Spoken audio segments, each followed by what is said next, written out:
وَلْتَكُنْ مِنْكُمْ أُمَّةٌ يَدْعُونَ إِلَى الْخَيْرِ وَيَأْمُرُونَ بِالْمَعْرُوفِ وَيَنْهَوْنَ عَنِ الْمُنْكَرِ وَأُولَئِكَ هُمُ الْمُفْلِحُونَ.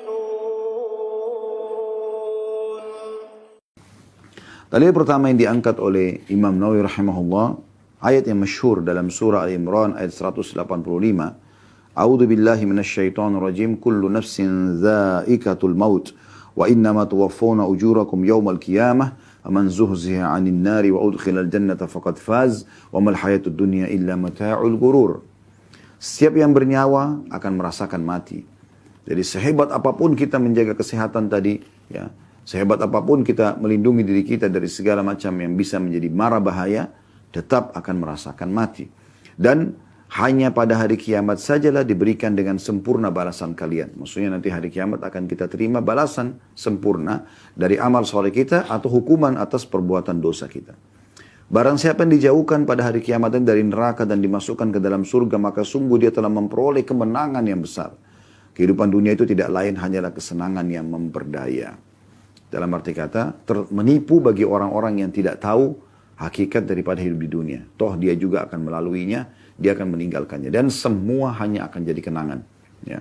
Semua akan jadi kenangan. Kalau kita meninggal dunia, semua orang akan mengenang. Oh, itu bajunya si fulan, itu sepatunya dia, oh itu dompet dia, oh itu rumah dia, oh itu mobil dia, oh itu istri dia, oh itu suami dia, itu anak dia, dan seterusnya. Dan itu hanya hitungan hari. Pastikan hanya hitungan hari.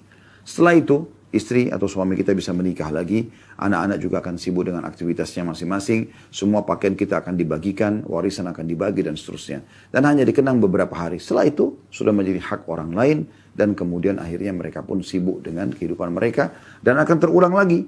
Pada saat mereka meninggal juga akan dikenang menjadi hak mereka hitungan hari. Kita pemilik pertama tidak akan dikenang lagi.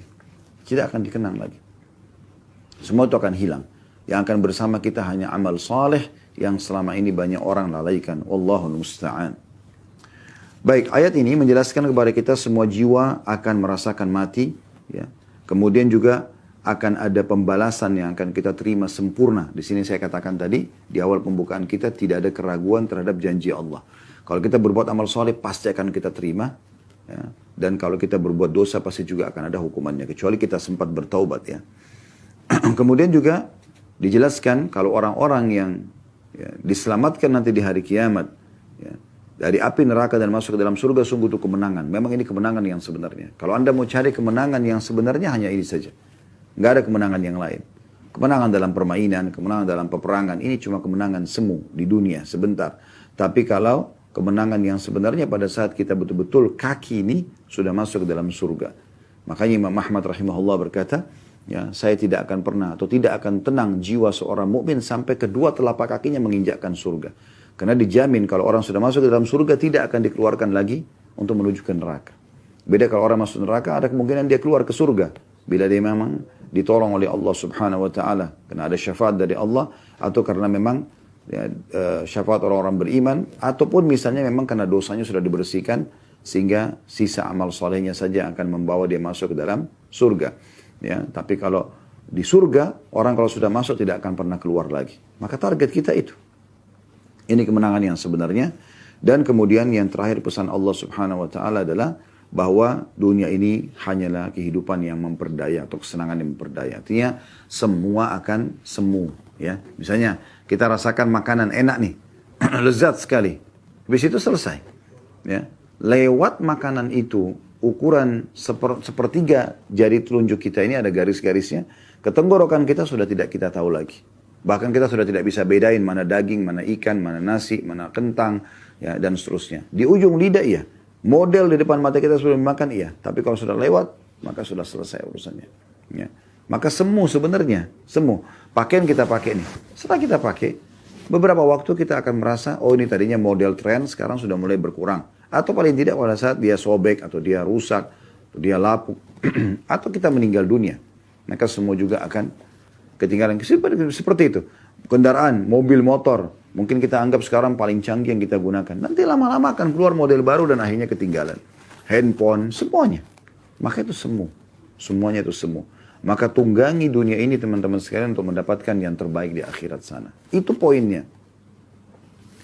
Kemudian dalil yang kedua diangkat oleh beliau surah Luqman ayat 34 yang berbunyi a'udzubillahi minasyaitonirrajim wa ma tadri nafsum madza taksibu ghada wa ma tadri nafsum bi ayyi ardin tamut. Dan tidak ada seorang pun yang dapat mengetahui dengan pasti apa yang akan dikerjakannya besok, dan tidak ada seorang pun yang dapat mengetahui di bumi manakah dia akan mati. Saksi bahasan kita akhir potongan ayat ini tentunya. Namun teman-teman sekalian, kita bisa garis bawahi ayat ini menjadi dua bagian. Yang pertama adalah wa ma tadri nafsum madza taksibu gada. Sesungguhnya setiap jiwa tidak akan tahu apa yang dia akan kerjakan besok. Artinya, maksimalkan hari ini. Maksimalkan hari ini. Saya sering bahasakan teman-teman kalau yang sering mengikuti pengajian kami, hari ini adalah hari emasmu wahai muslim. Hari ini maksimalkan. Hari ini hari emasmu. Hari inilah kamu punya kesempatan emas untuk menambah secara kualitas daripada ibadah-ibadah yang sudah kamu kerjakan dan kuantitas pada ibadah yang boleh ditambah kuantitasnya. Contoh Anda sholat duha biasanya 2 rakaat, sekarang Anda kembangkan menjadi 4 rakaat, jadi 8 rakaat dan seterusnya. Kalau biasa Anda baca cuma 10 ayat per hari, maka ayat Al-Quran Anda bisa menambah sekarang menjadi 50 ayat. Ini kesempatan gitu kan. Kalau Anda biasa sedekah dengan 2.000 rupiah, hari ini Anda punya kesempatan untuk bersedekah dengan 10.000 rupiah atau sampai 100.000 rupiah. Kalau Anda pada hari-hari sebelumnya mungkin hanya membaca istighfar 10 kali, sekarang Anda bisa istighfar sampai 100 kali. Ini kesempatan memperbanyak secara kuantitas dan meningkatkan secara kualitas semua ibadah kita di saat hari ini. Karena hari ini adalah hari emas kita. Hari inilah kita masih hidup. Dan inilah umur kita yang sebenarnya. Ya, ini umur kita yang sebenarnya. Kalau masa lalu Anda penuh dengan dosa, hari ini juga emas untuk bisa bertobat kepada Allah Subhanahu wa taala. Sehingga bersihlah dosa-dosa kita itu. Bahkan Allah Subhanahu wa taala dengan rahmatnya luas ya menyebutkan ya, dalam surah Al-Furqan, ulaika alladziina yubaddilullahu sayyi'atihim hasanat. Mereka adalah orang-orang yang Allah ganti dosa-dosa mereka menjadi pahala. Jadi ada orang subhanallah karena taubatnya nasuha, benar-benar kembali kepada Allah SWT, Allah ganti dosa-dosa mereka menjadi pahala. Padahal tadinya dosa. Ya, karena mereka tulus, mereka sudah berjanji sama Allah tidak akan mengulanginya, maka akhirnya mereka pun diselamatkan oleh Allah Subhanahu wa taala dengan digantikan dosa-dosa mereka menjadi pahala. Jadi maksimalkan hari ini. Esok hari bukan hari kita. Kita tidak pernah tahu. Kalau kita masih hidup lagi besok, berarti itu dihitung hari. Hari ini kita bahasakan gitu kan. Kalau kita masih hidup besok, kita akan mengatakan, oh ini hari ini. Ini hari itulah milik kita. Selama Allah masih kasih umur, maka maksimalkan. Ya. Perbanyak amal soleh, tingkatkan kualitas dan kuantitas sebagaimana kami jelaskan tadi, atau Anda bertobat dari dosa-dosa masa lalu Anda. Ya. Makanya pernah ada seseorang yang datang kepada Sa'id bin Musayyib rahimahullah, lalu umurnya sudah 60 tahun. Kata Sa'id, berapa umur kau? Dia bilang 60 tahun. Ya. Kata Sa'id rahimahullah, sesungguhnya kau telah 60 tahun menuju ke Tuhanmu. Maka orang itu mengatakan, inna lillahi wa inna ilaihi raji'un. Kami milik Allah, kami akan kembali kepada Allah. Lalu kata Sa'id, apa kau tahu makna apa yang kau ucapkan itu? Orang itu mengatakan, dia diam, dia terdiam. Kemudian Sa'id mengatakan, sesungguhnya makna katamu itu adalah kami milik Allah dan kami pasti akan kembali kepada Allah. Dalam arti kata, siapa yang tahu dia akan kembali kepada Tuhannya, dia akan juga mempertanggungjawabkan perbuatan-perbuatannya. Oleh karena itu harus hati-hati, gitu kan. Maka orang itu pun ketakutan. Lalu dia mengatakan, lalu apa solusinya? Ya. Kata Sa'id, mudah sekali. Ya. Orang itu mengatakan, apa itu? Dia mengatakan, engkau memperbaiki apa yang tersisa, tobat dari dosa-dosa, kemudian coba beramal soleh dari sisa umurmu ini, maka Allah akan terima itu dan Allah akan maafkan masa lalumu. Tapi kalau kau masih diberikan umur sekarang lalu kamu sia-siakan, kamu berbuat dosa tetap saja dalam keadaan kesalahan, ya, maka nanti kau akan dihukum oleh Allah dengan apa yang kau baru lakukan dan juga akan diikut sertakan apa yang telah kau lakukan di masa lalu. Ya, jadi memang segera bertobat kepada Allah Subhanahu wa taala. Kemudian yang kedua dari ayat ini adalah potongan ayatnya, wa ma tadri nafsum bi ayyi ardin tamut, dan setiap jiwa tidak pernah tahu di mana dia akan meninggal dunia. Dalam sebuah hadis disebutkan, kata Nabi SAW, bila Allah ingin merenggut nyawa seorang hamba di satu lokasi, maka Allah akan buat dia punya hajat di sana. Berapa banyak orang subhanallah tidak ada tujuannya dari Jakarta ke Surabaya. Ternyata di Surabaya memang ajalnya akan datang. Ya. Atau dia pergi dari negaranya ke satu negara yang lain misalnya. Maka direnggut nyawanya, kemudian meninggal dunia di sana. Seperti itulah. Maka kita tidak pernah tahu kita akan meninggal di mana. Maka Allah subhanahu wa ta'ala menunjukkan kemahakuasanya di sini. Pasti jiwa itu akan meninggal di tempat yang sudah Allah subhanahu wa ta'ala tentukan. Ya.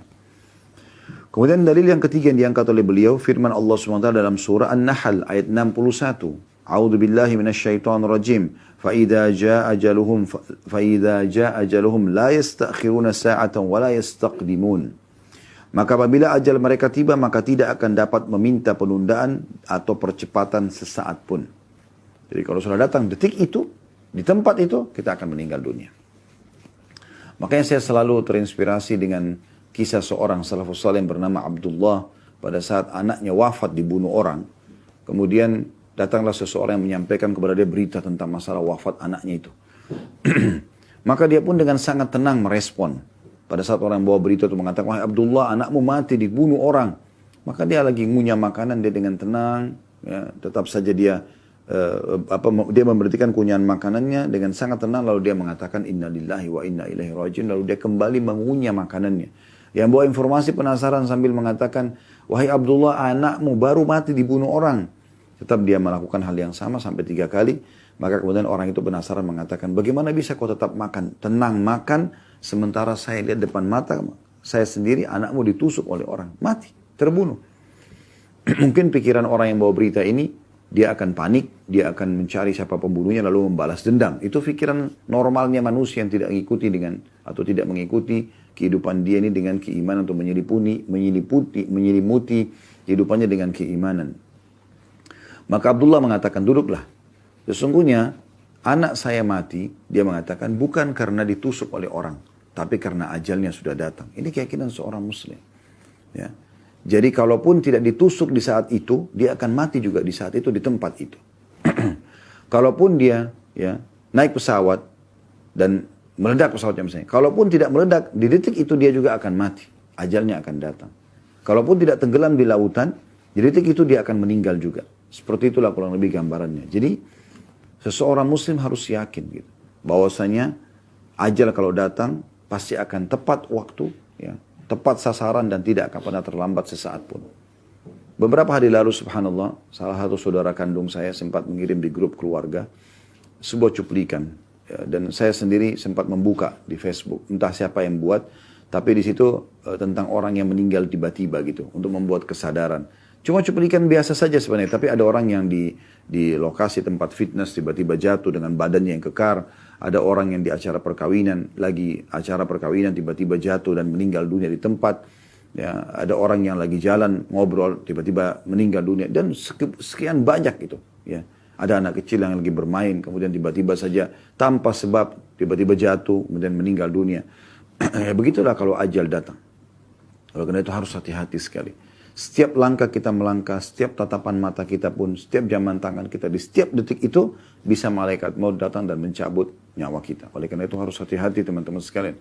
Jangan selalu lalai, jangan selalu menganggap remeh, mengatakan oh ini masih belum, saya masih muda, belum masuk ke ruangan ICU, rambut saya belum putih, jenggot saya belum putih, badan saya, kulit saya belum keriput. Ini semua ya godaan-godaan syaitan yang membuat kita lalai.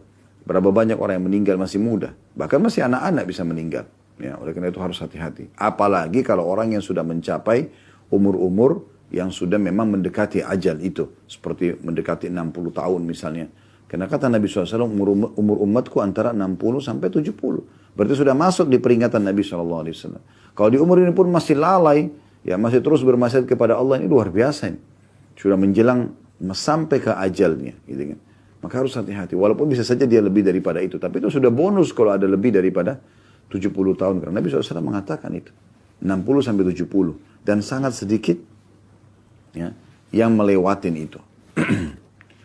Kemudian selanjutnya dalil yang keempat beliau angkat adalah surah Al-Munafiqun ayat 9 sampai ayat 11. Ini menggambarkan tentang penyesalan ya, orang-orang yang menyia-nyiakan tidak berbuat amal soleh semasa hidupnya.